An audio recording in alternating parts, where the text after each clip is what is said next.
Hello, everyone. I wanted to say some things about week 3 of our course. This is actually quite important because the readings this week are key readings, especially the first one. Paul Sieghardt's Professions as the Conscience of Society. I probably should have spread it over 2 days, but in arranging the course, um, it was easier to have it all in one day. But it is such an important reading that I want to emphasize that you really should do a good job in reading it and watch the video for sure on this reading because it is so key. And I'll tell you why it's key. It's because it's key for me in my development as a teacher of this course. It wasn't until I had read Sieghardt's essay, which has nothing to do with engineering, by the way, as you'll see, that I don't think I really had any firm notion of what a profession was until I read Sieghardt's reading. So it changed my whole approach to this course. It's the reading that convinced me that engineering ethics should be taught as professional ethics. So, just to let you know, that's just of real importance. And of course, the reading for Wednesday, which is a criticism of the, Sieghardt's theory of professional ethics by a philosopher named Downey. And I think it's important that Sieghardt is not a philosopher; he's a lawyer, a very thoughtful, philosophically inclined lawyer, but not a professional philosopher. So he has certainly opened himself up to some philosophical criticisms, and Downey takes full advantage of that and makes some important criticisms of it. And really, whether you go with Sieghart or you go with Downey in terms of the very notion of a profession is an important choice for this course.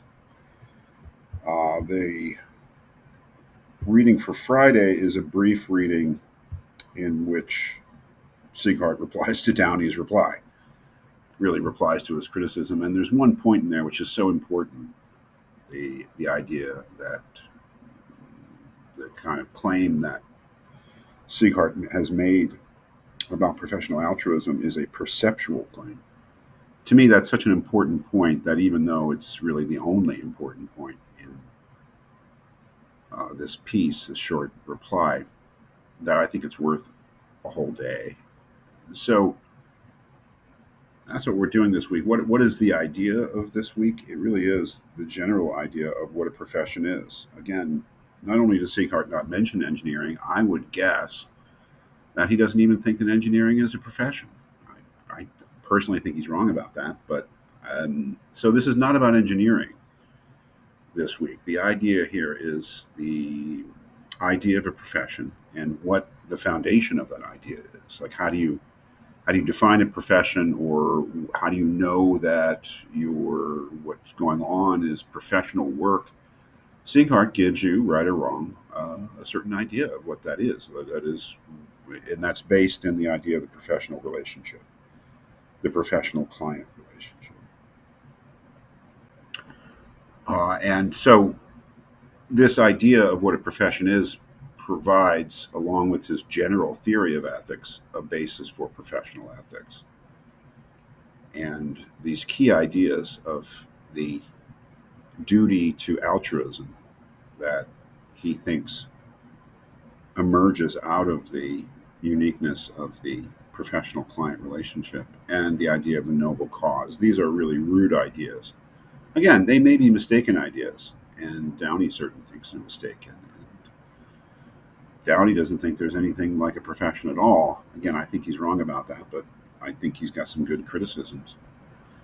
So this is a key set of readings for us, especially the first one, the Sieghart reading, because it does provide a kind of a theory of what we're doing, a theory of how we might conceive of engineering as a profession, and a theory of what engineering ethics would be based upon, because the theory of what professional ethics in general is based upon. So it's really incredibly important material for this course.